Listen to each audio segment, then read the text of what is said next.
In Season 4 of Dragonflight, Mythic Plus received probably the biggest formatting change ever. It has enormous impacts on the actual game, on the actual community, and if you watch the rant video I made last week, you'll see a lot of community members are actually getting very confused by it, and people are very frustrated by it. But after looking at videos this weekend, and also I even did like a 0 on my Paladin, I feel like low difficulty, low progression content is the absolute healthiest it's ever been. Finally, people are doing the lowest forms of Mythic Plus, and they are actually being punished for their mistakes. This is what I wanted the whole time. I made a whole video on this last season where people were failing to do like the basics of the basics in a 17, getting flamed for it, causing a disband over it, and I said something needs to change. Lo and behold, Blizzard did exactly what I recommended. Cut the bottom half of the dungeons off and start people on harder difficulty so they are not spending hours in Mythic Plus dungeons that are not challenging their health pool. Yes, people are probably frustrated by it, but that is exactly what we want. You should be dying, you should be learning from those deaths, and you should be improving. But we have some great submissions this weekend. Today we are going to start with this one. This one is an actual gem. It is showing everything you would want to see about what that bottom half of those Mythic Plus being cut off is doing for the players. Before we start, I want to show you actually something like really crazy. I've never seen this before, and I think this is really, really cool. This honestly may be one of the slickest moves I've ever seen. Watch the warlock. He's going to get the living bomb. This mechanic knocks everything around it up, including you. He's going to get it as the mob is dying, which is kind of unfortunate. So he gets knocked in the air, and then super quick thinking uses the portal while the evoker grips him. Watch that again. That is so cool looking. Trying to run out from the mechanic. He gets knocked up in the air. He's kind of probably in this state of panic, or at least I would be, but he is calm, cool, and collected. He throws down the portal, throws it down, clicks it, and then as he clicks it, the evoker grabs him. So he's like in the middle of the portal being grabbed as like the purple ball thing. Is so crazy. I've never seen that before. That's not what the video is about though. Let's take a look at the actual crazy stuff that's going on. This is Ruby Life Pools too, guys. If you watch Season 1, you know that this is a dungeon with a lot of history here. This could be the Atoll of the season. People keep asking like, what's going to be the Atoll of the season? I keep saying it's not going to happen because Atoll had 4 crazy bosses, but this dungeon does have some room for some hilarity. Let's take a look. If you didn't pay attention in like the footage when I showed it a little bit before, this is actually a 2. So this is now the lowest Mythic Plus key possible. There is of course still 0s out there, but this is probably where a lot of players are starting. Like no matter what, you're getting a key from doing any Mythic 0, and it is going to be a 2. So right out of the gate here, you know, you see only one affix. This is why the dungeons have changed so much, because you don't even actually have to do all the affixes until you're at 10. Unfortunately, the culture of Mythic Plus hasn't changed. We have the hunter down there. He says big pull W, all right? So the tank is not going to acquiesce this, and he makes the right choice, because watch what happens here. Here comes the blast. You see the hunter there. He's dead. Okay, thanks for stopping by. That wasn't a big pull, and you died anyway. This palpable irony is why I love reviewing low Mythic Plus keys. This kind of stuff is so funny. He's just sitting there using rapid fire, so it's a marksman hunter. The mechanic comes out, and he just simply backpedals like 1 foot, like probably only like 25% of the radius he actually moves, and then just stands still, and then just gets one shot by it. Okay, cool. Good work. That's the guy asking for the big pull W, by the way. The tank's not going to do it. He's not going to do it. It's a 2, man. I get it. It's really hard. Maybe he's 2-ing it for the first time. You never know. It's probably the first time he's ever done the dungeon, but yeah, we're fighting 3 mobs on a 2, so this is a good thing. This is actually healthy, because I think this means that people are taking it serious. They're taking it slow. I did that 0 man the other day, and it was a really eye-opening situation because it was hard. Like people were getting killed, dude, and the DPS was really, really low, and that's a huge part of it too. Like obviously, if you're pulling like this, you're probably not confident that your group can dispatch the content as well. But I was actually really shocked, and I think Blizzard has hit the nail on the head with the difficulty. The actual difficulty of the content is very high, and honestly, this is kind of translating all the way up the food chain as well, but that is not what the video is about. And I'm really, really pleased with this. Like watching people get one shot by mechanics in a 2 when they stand in them is crucial. That same mistake in Season 3 with the way keys used to work, if that guy did a 2 or even really anything below a 10, he would have probably stood in that and survived it. And he would not have learned from it. He would not learn to move from it. Obviously, once you get hit by one of those, the likelihood that you get hit by it a second time is very low, because you do not want to keep dying in Mythic Plus. Here comes the smash. 3, 2, 1. Susie. That guy didn't even try to move. He didn't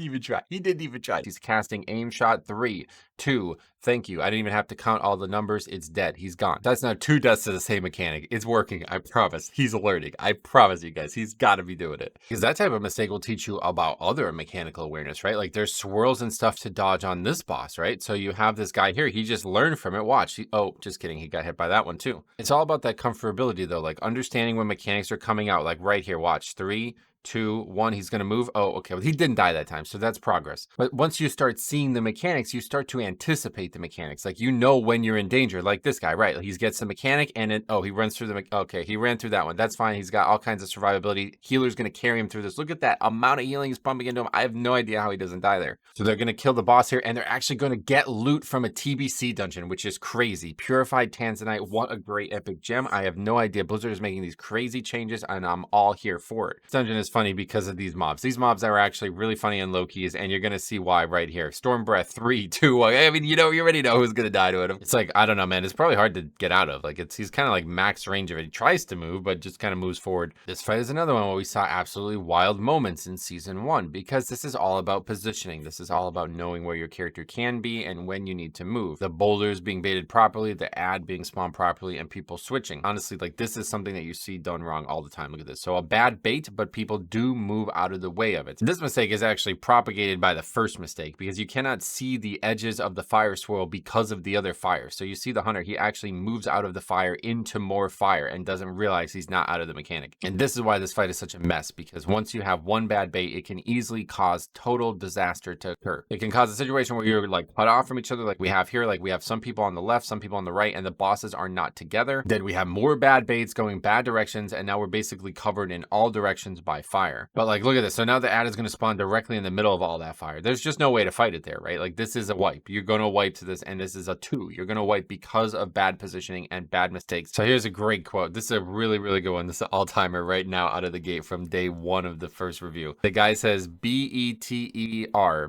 better move. Better move. I don't know if he's saying like better. We need better movement, or you better move, bro. Or yeah. Your guess is as good as mine. That's why I love low key pugging. Here's another great example of why this fight's so hard. You see the lock moves out to the right. Everybody else is moving out to the left, and then for some reason he just like runs through the fire. That's not the right choice there. Because he runs that direction, he probably actually stands in both the fire from the ad dying and the fire from the boulder. He then says this. Fuck casters, I suck. It's like, I don't know if that has anything to do with being a caster. But you're probably going to see a lot of this too this season with this dungeon. Watch, here comes the boulder, the hunter, who is a survival hunter. He just straight up runs right in. Like, he just gets ran over by it. And I think that's mostly because of the ground effects. You see what's underneath the boss there? There's like a bunch of ground clutter. Like, if you have your ground clutter at max, you probably wouldn't have even seen the small swirl that the boulder comes out at. Like, watch, you'll see the exact same thing happen again here. Look, the guy is standing in the fire fighting the ad. He's literally standing in the fire. There's fire right here from the boulder. It just goes over him. The hunter is just standing right here attacking the ad. He's literally just standing in fire the whole time. And look at the fire. You literally cannot see a good portion of the fire because of the grass that's on the ground. They're finally going to get this boss down after a long time, like 15 minutes spent on it. Warlock's going to say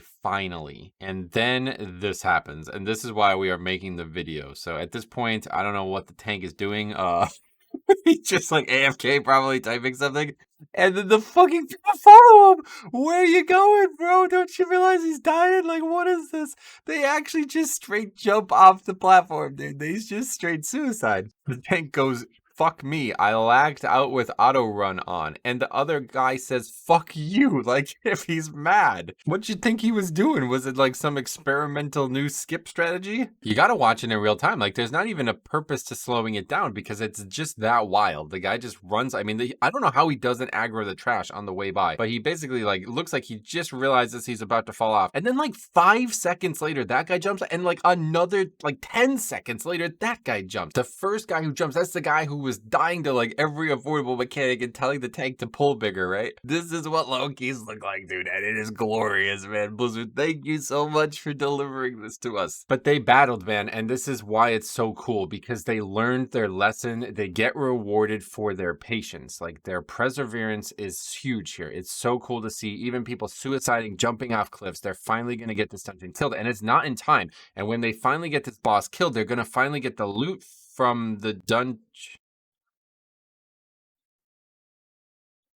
I actually have no idea how that happened. I watched this like 3 times now. I really can't understand why this boss resets like this. It seems like as soon as the dragon dies, the boss just vanishes. Yeah, like you see him in air. He just vanishes in midair. I can't even imagine what that could be. If anybody has any idea what that actually was, please let me know. They nearly wipe again, but on their second pull, they are going to successfully kill the boss. It won't actually reset. They actually killed the dragon second. During that previous, like this situation where the boss reset, they're talking about thinking that the dragon can't be killed first. That is not the case. That is just some kind of bug. You don't have to worry about that. But yeah, completed the 2. I mean, it was obviously a total mess. The bosses own them, but yeah, I mean, this is awesome, dude. This is exactly what we want to see. The guy says, yeah, this new Mythic Plus system is going to take some serious getting used to. So it was a totally fitting first key to review this season. I'm very, very pleased seeing these guys enduring this struggle, not flaming each other. They're here to learn, they're here to progress, and that is exactly what they're doing. This is something that the previous system simply would not have afforded you. In order to fail low keys last season, you had to be like super clueless, like actually just not paying attention to what the dungeon offers, getting lost like they were, things that are not necessarily like Mythic Plus things specifically. Now, if you start Mythic Plus, you will go right into actual Mythic Plus difficulty and you will be forced to learn from the ground up. And as you will see, like you will be pressed up against a wall if you do not. And this is all really healthy. I look at this as a win. This is exactly what we want to see from the system. And I couldn't be happier with it. So you guys out there who are running those low keys, first of all, if you're running into funny moments, please do press that record button. Right now we could laugh a lot, man, but we can also learn a lot, dude. There's a lot of learning going on in these lower keys right now. So I'm very happy to showcase them to help you guys learn. But if you guys are out there, please consider the fact that you are now being made better by these mechanics. Let me know if you feel that that is happening for you. And honestly, I think that's what Mythic Zero is doing so well right now, because in Mythic Zero, you can replace levers, you can fail and not feel like you wasted your time or progression, and there's so much loot coming from. I had not realized like there's bosses dropping 2 loot items normally. In the past, I always thought it was like 1 item per Mythic Zero boss, but I did at 0 on my Paladin, and we got 2 Iridius fragments. So anyway, let me know what you guys think so far. Keep submitting the great keys. We got a lot to review already. I'm very thankful for that. Hopefully this season is going to be as wild and funny as season 3, and that we will continue to laugh and learn together. Thank you for watching. We will not be able to stream on Tuesday because the servers are down, but we will be back Wednesday with another tyrannical week, and I'm sure there's going to be a lot to laugh at there too. So thank you for watching. We will see you guys in the next video.